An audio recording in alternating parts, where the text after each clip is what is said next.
Welcome to the Good Faith Podcast. I'm your host, Curtis Chang, and the Good Faith Podcast is where friends who follow Jesus help each other make sense of the world.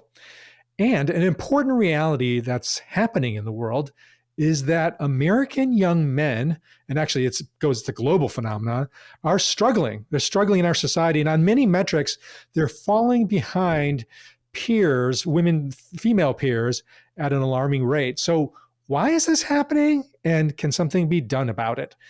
To help address this question, we are privileged to welcome back Good Faith's founding friend, David French. David, welcome back. Oh, Curtis, it's always great to be back. And I think this time you might see over my shoulder some of founding friend's dogs on the video feed. So I'm here by myself canine. And founding canines. I just thought I'd let them roam free while we talk. Sounds good. All right.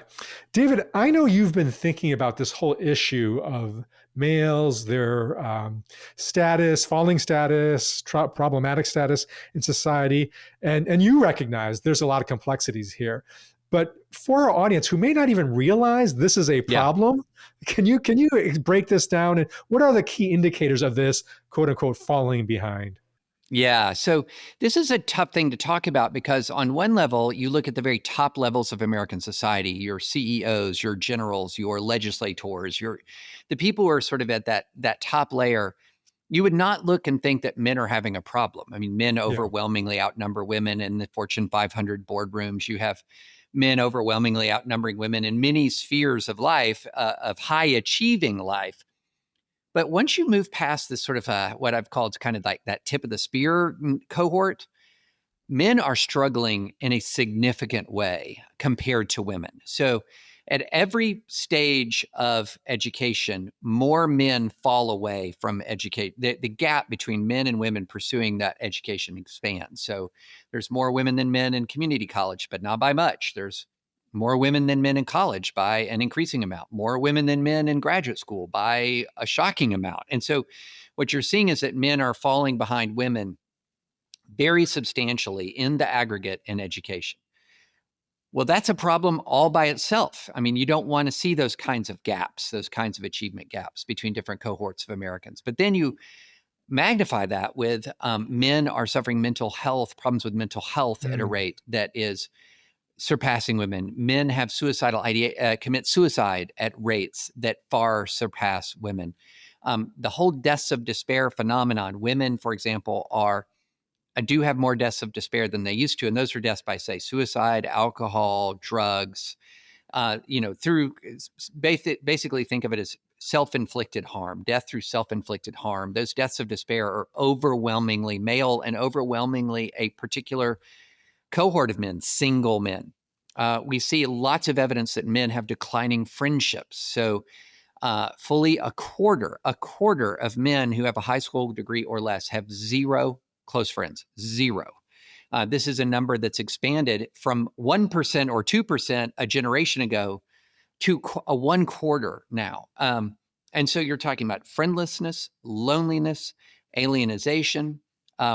You've had a problem for a time period while women's wages were rising, men's wages were stagnating. Again, this was something that was not really recognized much in popular culture because women were still behind and are still overall in wages behind. But the gap is narrowing in large part, not just because women's wages have been increasing, but a lot of men's wages have stagnated. Now, that's more up and down and uneven than the other, but what you're getting the picture. So you're talking about mental health, suicide, deaths of despair, educational attainment. It is a widely acknowledged problem. Now, at this point, it's so widely acknowledged, it's almost not controversial to say that men are falling behind. Okay, so against the backdrop of this widespread problem, there's been one controversial figure that has sort of risen to articulate this issue, and I'm talking about Jordan Peterson. Can you explain who he is and where he is on the cultural landscape? Yeah, so he's a Canadian clinical psychologist who kind of burst on the scene in the late 20-teens for two reasons. One very culture war related and one not. So he was resisting some Canadian efforts to sort of like mandate gender inclusive language, like, mandatory pronoun usage and whatnot. So he was resistant to that. And this was at sort of the peak of when you could be canceled for not using appropriate language, or what people were saying, the necessary language to talk about sex and gender.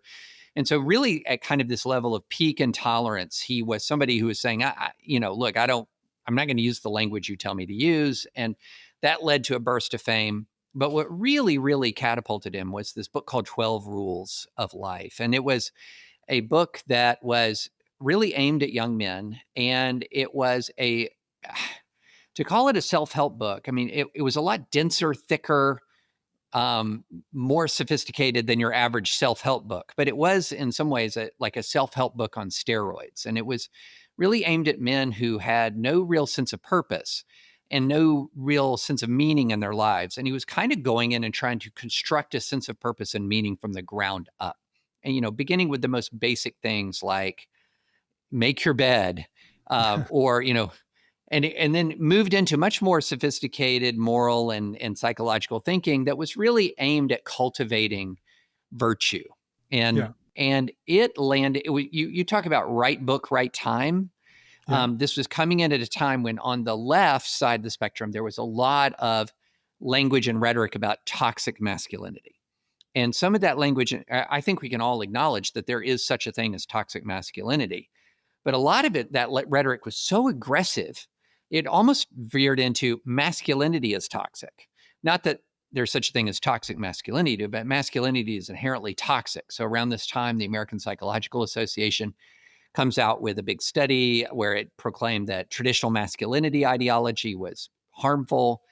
And so on the one hand, you had a lot of people in kind of the cultural high spaces looking at all these men struggling. Instead of saying, men, you have problems, which everyone knew, they were more like saying, men, you are the problem. There's something wrong with you.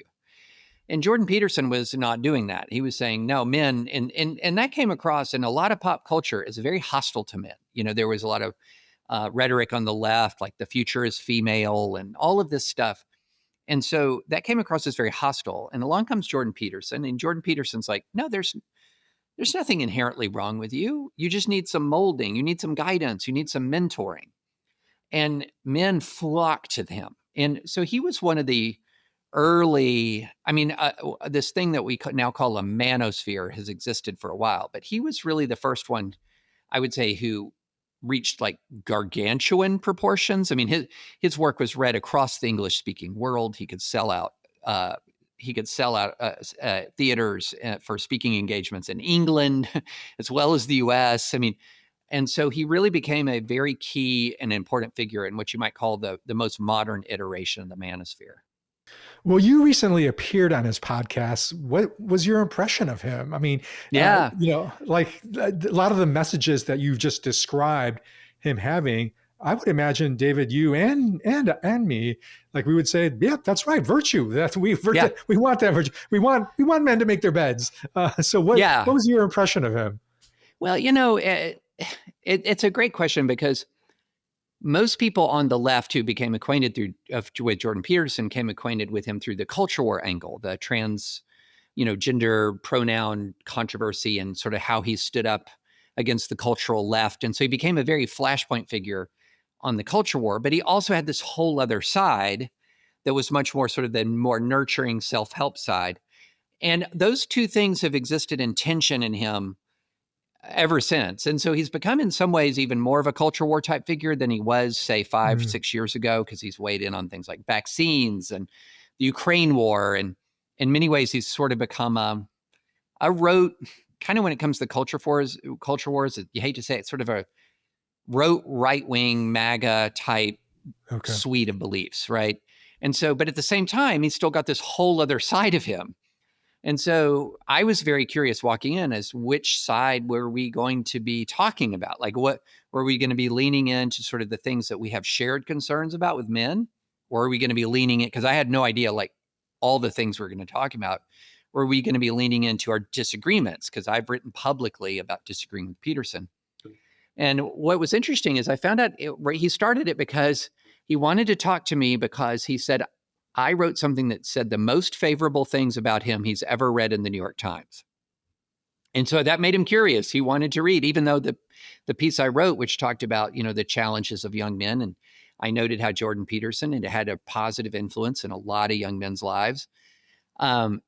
So even though I contained in there some criticisms and linked to articles where I'd been critical, but he was very curious. Why would I say good things was kind of sort of the spirit of the inquiry to begin with. And so it really allowed me to have a good entree into what you might call a conversation that began with common ground and really tried to build out from there. Wow. All right. But so what are your criticisms of him? How would you summarize that? Yeah, well, so I'll split them into sort of the masculinity side of him and the political side. The political side is very easy to state. I mean, he's expressed, I wouldn't call it justification for Russia's invasion of Ukraine, but more like what you might call understanding or rationalization.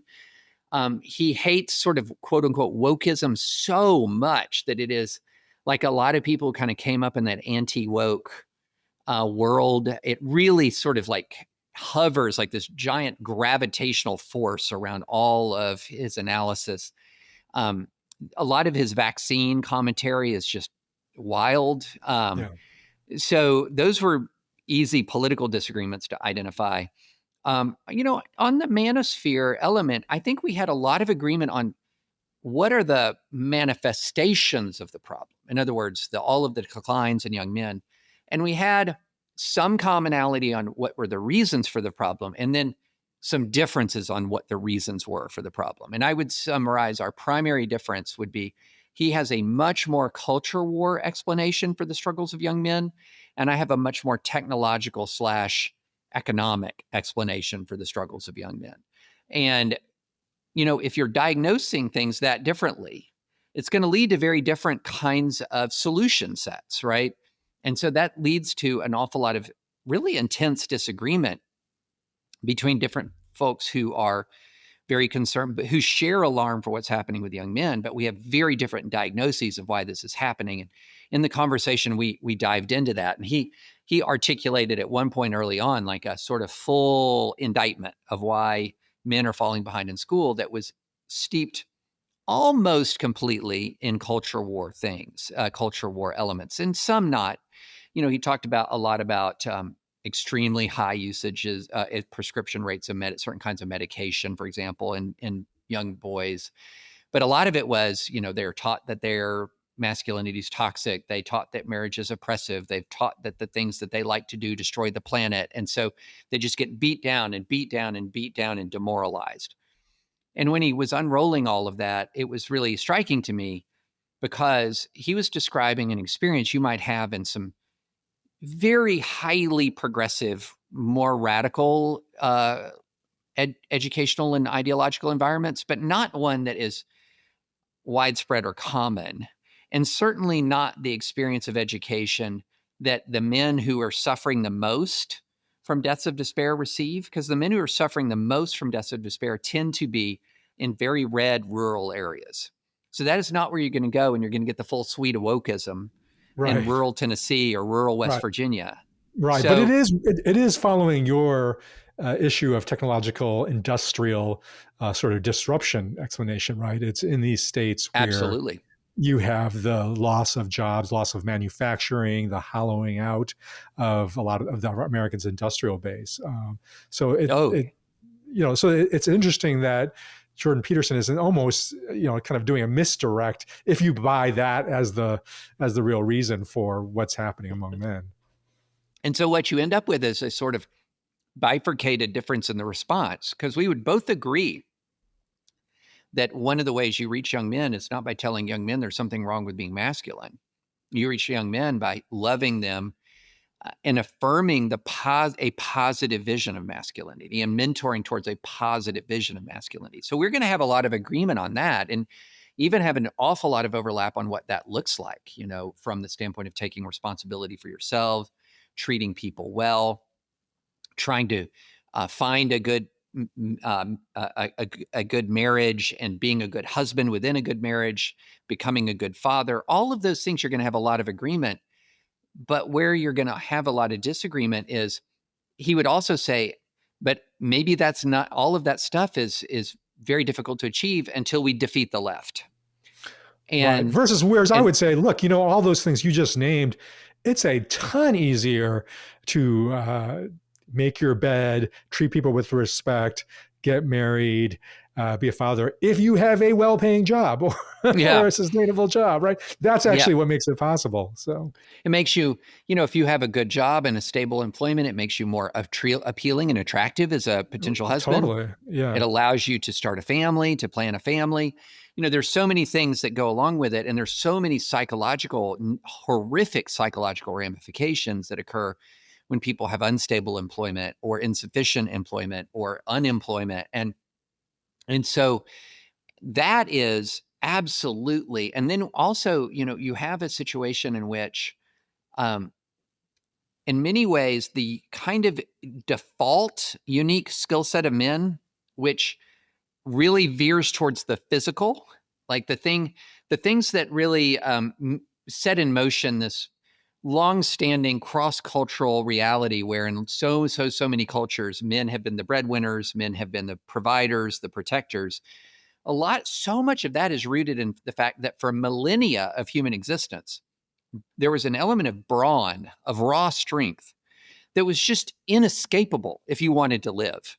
If you wanted to live in this world, if you wanted to form a nation, form a culture, everything from the way you created goods to the way you farmed, you grew your food, to the way you fought wars, all of this much more in the physical realm. And so it created this kind of, and then you had in the physical realm, you had the very, very real reality that without, in the absence of birth control, for example, that women were spending a lot of those young prime years of their lives having children, and everything was much more primal and immediate and biological and physical, if that makes sense. Yeah. But then with the introduction of the Industrial Revolution, and then much less the information revolution and the AI revolution, all of a sudden brain becomes so much more important than brawn for the average person. Now, lots of professions still require a lot of brawn, no question about it. Infantry officer, for example, firefighter, there's a lot we can name them. Construction worker, plumber. Yeah. Construction Yeah. work. Yeah, exactly. So there's still a lot that are like that. But as to the default, if you were going to say, I give you two options to become highly successful in your community. Here, option number one is you can be the strongest person in your community physically. Option number two is you can be the smartest person in your community. Most of us would say for raw, pure success now, you choose number two. Yeah. And there's no inherent advantage that boys have over girls in brain power. Well, None. even And so developmentally, they're almost flipped in terms of their development girls develop rates. Yeah. quickly. Yeah, yeah. Yeah. Right. And so when that happens, all of a sudden the economic advantages are gone. And so it just really changes society at almost a DNA level when you have that switch. And so the way I put it when I was talking to him and writing about it is even as recently as 2 generations ago, a man could grow up and they would become secure in their masculinity almost just by osmosis, that they've got to be tough. They've got to be strong, even if they were bookish in some ways, or even if they didn't necessarily want to be, or, a lot of the physicality of life flattened the differences in men and sort of pushed men in this one particular direction. And that was what being a man was about.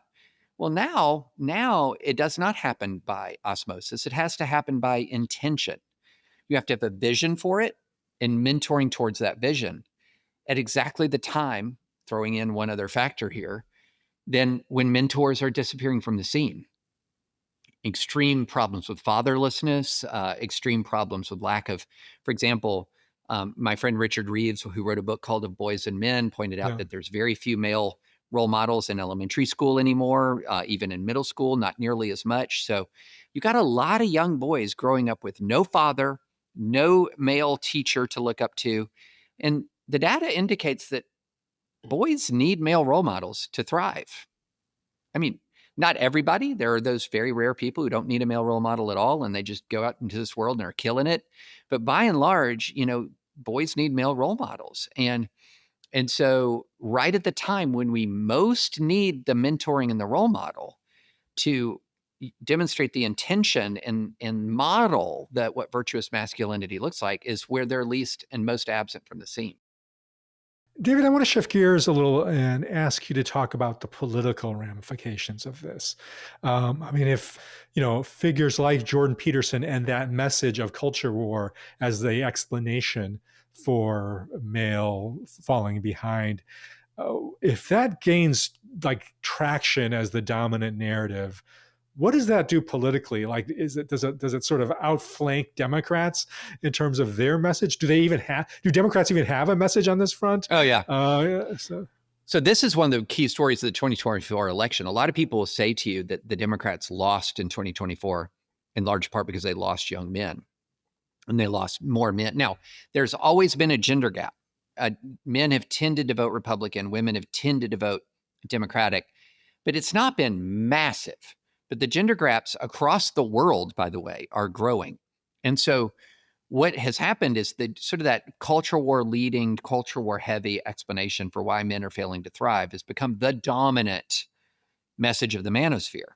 And so, and then at the same time, the culture war has led for the rise of anti-wokeness on the right, which is quite married to the manosphere because they blame wokeness, right? Has led to this anti-wokeness that basically says we want to be the opposite of whatever you want. And so we're going to be openly defiant.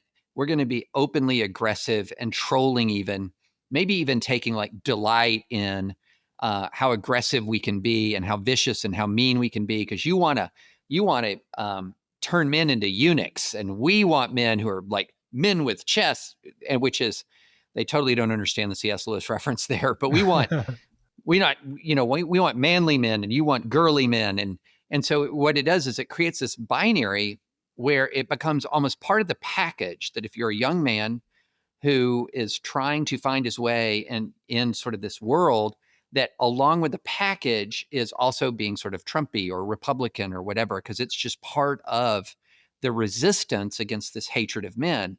And then, unless the Democrats responded that very shrewdly, which they did not, it exacerbates all the problems because then it becomes, well, women start to move to the Democratic Party more, maybe even thinking, well, I want to go to the party that's not full of these people are just very, very aggressive and very and so full of aggression.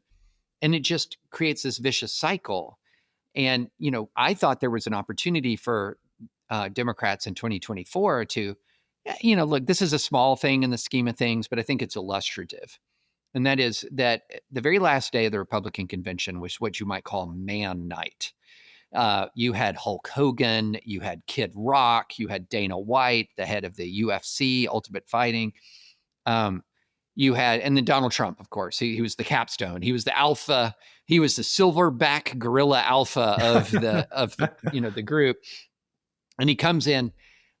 But what do you notice about all of those men? If you know anything about their biographies, they've had scandal. They have had sexual misconduct. Dana White was caught on camera slapping his wife. Kid Rock had a sex tape scandal and had been arrested for assault, I believe. You had Hulk Hogan had a weird sex scandal involving one of his dear friend's wives. I mean, like not. Look, I tipped my cap to Hulk Hogan in the ring, and, I never got into Kid Rock, and Dana White built a big multi-billion-dollar company in UFC, but still, even though they're very successful in that secular worldly sense, they're not the kind of men that I'd want my son to be. Well, this is the big question, right? Like, why do figures like Jordan Peterson, who are extolling virtue on the one hand, at the other hand, extolling leaders who show the opposite of virtue? I mean, have you answered that question yet, David? No. Well, there are emerging divisions in this sort of right wing manosphere, and we can get to that. But to put the period on this part, so the Democrats had their convention afterwards, and one of the things that I argued, and I wrote this in the Times, was have a different man night. Maybe one that features people like Admiral William McRaven, who's a Democrat who was the head of special forces in the United States military, was the was the guy who was responsible for Operation Neptune Spear, which killed Osama bin Laden. And also, by the way, gave one of the more influential speeches that I've seen forwarded around to young men all over the country, the famous Make Your Bed commencement speech at the University of Texas, Austin, years and years ago. And I just went through a list of men who have that military valor. And this combination of virtue and valor, where no one would question their masculinity and no one would question their virtue. And the Democrats could have answered in that way, but I don't even think that was a thought in their mind. Like I don't think it crossed their mind to do that. That they would want to reach out to men with very manly Democrats, very traditionally man. When I say manly, I mean traditionally manly Democrats. In part because I think maybe Democrats didn't want to play into any masculine stereotypes. But I think it maybe could have done them some good to plant the flag and say, look, this is the party that is welcoming virtuous masculinity.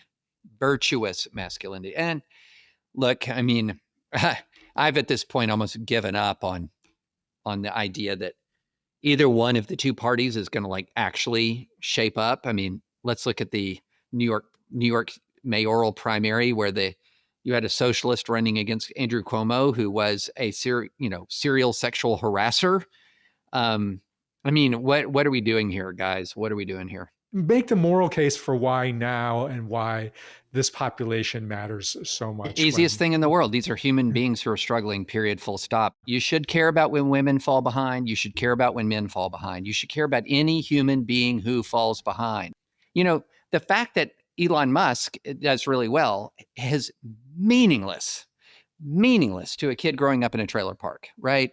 So the idea that you're not going to help him because there's like most of the billionaires are men. And it was so funny. Jordan Peterson asked me the same question. He's like, why do you care about men? Yeah. And I was like, well, I have a son. I served in the military and with guys I love as closer than brothers. And I saw especially a lot of the younger soldiers, really struggling when they got out of the military, and then what it's doing to our nation and our culture. It's just human beings who are struggling. And the great crime is that we have not extended all of that compassion historically in this country to every person. That's the crime. And you do not ameliorate that crime by then refusing to continue to refuse compassion, but just to a different community. Yeah. Well, it seems like the root for compassion for all individuals, regardless, really is the biblical image of human beings made in the image of God. So let's talk about that. What, if you're seeing, look, the message to men coming from people like Jordan Peterson is not really the message of both truth and empowerment. What's the biblical version of that? Like what should be the Christian, sort of message? Yeah. So I think one of the things that we have to realize is that you cannot have masculinity in any holistic biblical sense without virtue. Because if you look at the fruit, Galatians 5, it doesn't have a separate lineup of fruit of the Spirit for men and women, right? Right. So how do we know? What is the fruit of the Holy Spirit? Kindness, peace, patience, gentleness, etc. These things. And so how do you cultivate these things in young men? And then also, how do they manifest themselves differently in young men? So if you're talking about men and women are, there's lots of commonalities between men and women. There's lots of differences between men and women. And sometimes virtues will manifest themselves in different ways, depending on your nature and your temperament, etc. But the one thing that has to be absolutely clear is we have to orient men towards virtue, and we have to model it, not just say it. Mm-hmm. And I think that this is the modeling it is the missing link. You can find a lot of people all over anywhere in America sort of saying right good things, but most men are not most men, to hear it, they need a demonstration of it. It's that see and say combo. And so I feel like the church has an obligation in both directions. orient young men towards virtue and model it, to show, to demonstrate. So that means that a lot of us who, to the extent, who are doing well and are thriving in this world, I think we have an obligation to proactively seek to mentor and model what it looks like, seek to model what it looks like to be a virtuous man, and to actively seek to mentor people into virtue. Yeah. I think that's one of the great challenges. I agree with you, but I find, mentoring is such a kind of strange phenomenon, or not strange is It the wrong is. word, but it's a phenomenon that you can't plan, you can't engineer very easily. It has a certain, it just happens. Yeah. What's your sense of like mentoring as like what can churches do to help this happen? That's not just sort of artificially programmatic, that in a way that I've always found never works. Yeah, I know. Uh, yeah, boy, all the art, especially with men, Yeah, exactly. artificial. That's Like right. we're going to get together for some sweet fellowship. No, that doesn't tend to work. Um, anyway, I would say the way I would put it is, you're exactly right that the artificiality, people are allergic to the artificiality. So, what are the ways in which we can put people in proximity to each other in circumstances where relationships form organically? Um, Teaching, coaching are two huge ones. And so this is where Richard Reeves, who has noted this incredible decline in men in these younger ages in our American educational system, he says we need to intentionally attract men towards these helping professions. We really need more men to be teachers. And I think that's exactly right. We absolutely need more men in these positions where they are going to organically interact with young boys early in their lives. And so um, that's a systemic issue of which the church can be a part. We have a lot of church schools around this country, right? A lot of church schools, and they have many times often the same problem that the public schools do. I don't think my son had a male teacher aside from a coach. But if you're in elementary school, you don't really have coaches unless it's like summer and little league and things like that, or t-ball. And so you have um, maybe upper middle school before he had his first male teacher. Wow. So, thinking intentionally about how can we recruit people? How can we try to expand the net? Another one is maybe, and this is another Richard Reeves idea, maybe we redshirt boys. We give them an extra year before they go to Yeah. school. Before they, so that they So, can really catch up. Yeah. yeah, yeah. And so there's a lot of ideas out there in the ecosystem. And, the church creates its own community, and every church creates its own community and its own culture. And I think that the culture that should be created is one of proximity between virtuous adults and young kids. And out of proximity comes relationship. And so what are the things that we can do that can put virtuous men in proximity? Now, the one thing about engineered mentoring that does work is big brother, little brother type programs. Um, I've been involved in those when I was before I had my own kids. I was involved in a big brother, little brother mentoring for several years. And I, I'm a believer. I'm a believer. Um, yeah, it is forced in the sense that you're matched with somebody, and they're yours, right? They're your little brother. But it's just a really wonderful program. The problem is, as men have their own kids and try to raise their kids and provide for their families and all of this, it becomes very difficult to introduce more people in. However, I will say this: if you are a father of a son, you're going to be interacting with a whole lot of other young men, and they're called your son's friends. Right. And I will tell you this, I will almost guarantee you, unless you're living in a neighborhood that is full of just totally thriving families, a lot of your son's friends are not going to have good male mentors. Yeah. And, one thing that was wonderful about my dad is I had friends when I was growing up. A lot of my friends had great dads. Some of my friends had, absent fathers or terrible fathers. And my dad was a real positive influence in their lives. He would play basketball with us when we'd have a whole group of kids over playing basketball. He would play tennis with us. He was fully ingrained in sort of the life of my friend group. And I know for a fact that a lot of those, they enjoyed knowing my dad and being around my dad. He was an influence on them. Well, there's somebody who I think is a example of a fantastic young man, and that's your son. And Jody and I have gotten to know him. He's come over to our house multiple times when he was a student at UC Santa Cruz. And if your son was the only data point that I had for young men, I'd be like, what's the problem? Like, they're doing fine. They're doing great. Okay. So, but I know that's a sample size of one, but but I want you to say, like, and I think, David, we've often talked in the past also of like any parent who thinks, oh, I did it right. Like I did it. Oh, yeah. Yeah. In terms of a kid turning out like that is so out of our control as parents and so forth. But if you had to think about you as a dad shaping your son as a young man, what would you pick as something that, again, he doesn't take the full responsibility, full credit for it, but was something that you're like, I'm proud I did that. And I think that made it some influence. I would say I tried to parent my son the way my dad parented me, which was heavy on example, light on lectures.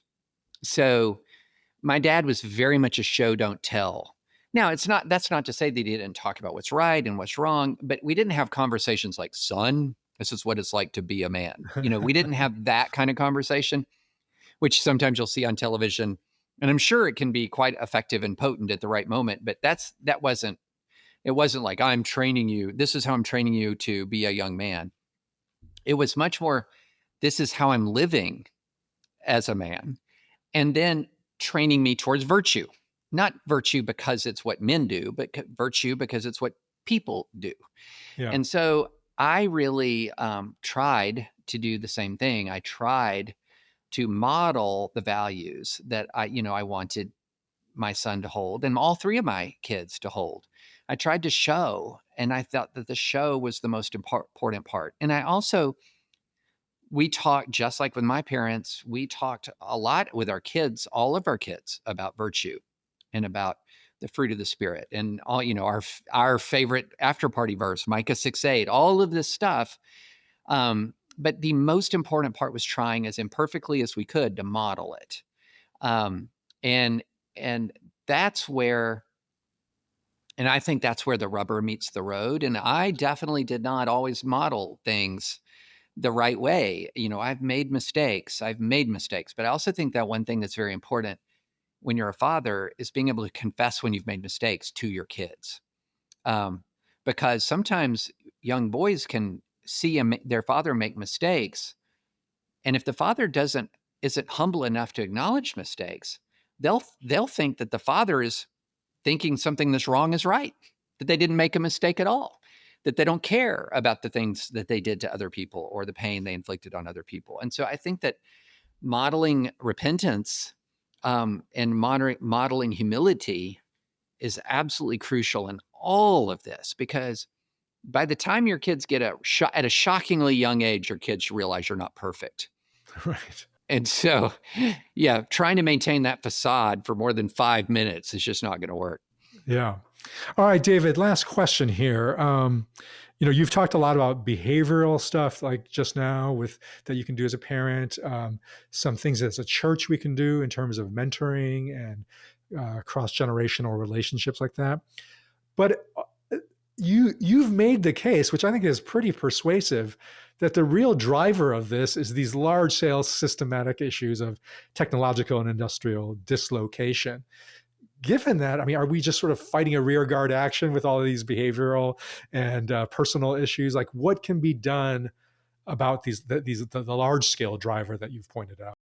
Yeah, well, one thing is, I think that, boy, this is difficult, but once you realize that what is happening, you also are going to realize another thing, which is you can't stop it. You cannot stop it. You can't call up ChatGPT and say, uninvent AI, please. Or, you can't decide that we're going to close down all the cubicles, shut all the laptops, and everyone's going to go start making Fords again. You know, like there are changes that will never be unmade, right? And so, what does that mean? One of the things that means is I think you have to very intentionally, if young boys are struggling to accommodate themselves to a new economy, and the new economy isn't changing, you have to alter how you're approaching young boys as they approach that economy. And this is, I'm going to keep talking about Richard Reeves again, just because he's put the most serious policy thought into this. So that's some of the red shirting. You also need to expand guys' eyes, open guys' eyes into what are jobs that they can pursue. Yeah. That ordinarily they may not have. And I'll tell you one field where I think there's a lot of progress been made is, like, for example, nursing. There are a lot more male nurses, right? And there is the stigma around being a male nurse is vanishing very, very rapidly. Like in my son's generation, there's just zero stigma. It's just it's a thing guys do, right? And so there are professions where I think we need to change the paradigm a bit and sort of stop saying this is a female profession and then this is the male profession, because guess what? The stereotypically female professions are growing and the stereotypical male professions are often shrinking. Then here's this whole other thing, Curtis, which is sometimes the failure to thrive sets in so early that men aren't even ready to take on the traditionally male jobs. So, two key areas, military and in industry. America has consistently huge numbers of job openings around the country in industry, recruiting problems in the military. But there's so many men who have so comprehensively failed to thrive that they're just not in a position to get to take an open job, if that makes sense. And so this early intervention is so key, opening people's minds to the idea that that you don't have to be in a traditionally male profession to be a good man or to be an admirable man. And then also, we've said that the culture war isn't a cause, but it is a contributor. It is the case that there are men who believe that their suffering doesn't matter to people, and they believe it for good reason, because for some people don't care. I have been in rooms, Curtis, where I've been speaking to left of center groups, and I have seen heated arguments break out between people who are like, "What are you talking about? I'm liberal. I'm as liberal as you are. I'm also the mother of two sons. My sons are not toxic. I'm very concerned about them." And then you've had some other people in the room who are like, "Well, men have been on top for so long." And you're just like, and people can see that, they can hear that. And to somebody who's never been on top of anything and who's only been struggling, those words sound like hate. They just sound like hate. And so I'm not saying that's a cause, but it is definitely a contributor. And it hurts a young male, white, black, or whatever, every bit as much as indifference hurts a young woman, right? Every bit much as a lack of regard hurts a young woman. And thankfully, we've made enormous cultural strides in women's economic achievement and intellectual achievement. And it's just, from the moment like Title IX was passed till now, think of the difference. It's just staggering. So the idea that we can't do anything for men, I reject that. I reject that. All right. Well, David, thank you so much for leading us through these paths of change that is really sweeping our society. And it's clearly something we need to navigate. We need to figure out a way to respond to in terms of the plight of young men. Thank you for raising this issue and for teaching us all the different complexities. David, I can't wait to have you back again soon. This was fun, Curtis. Thanks so much. All right. And everybody, once again, next week, we will gather back around the campfire.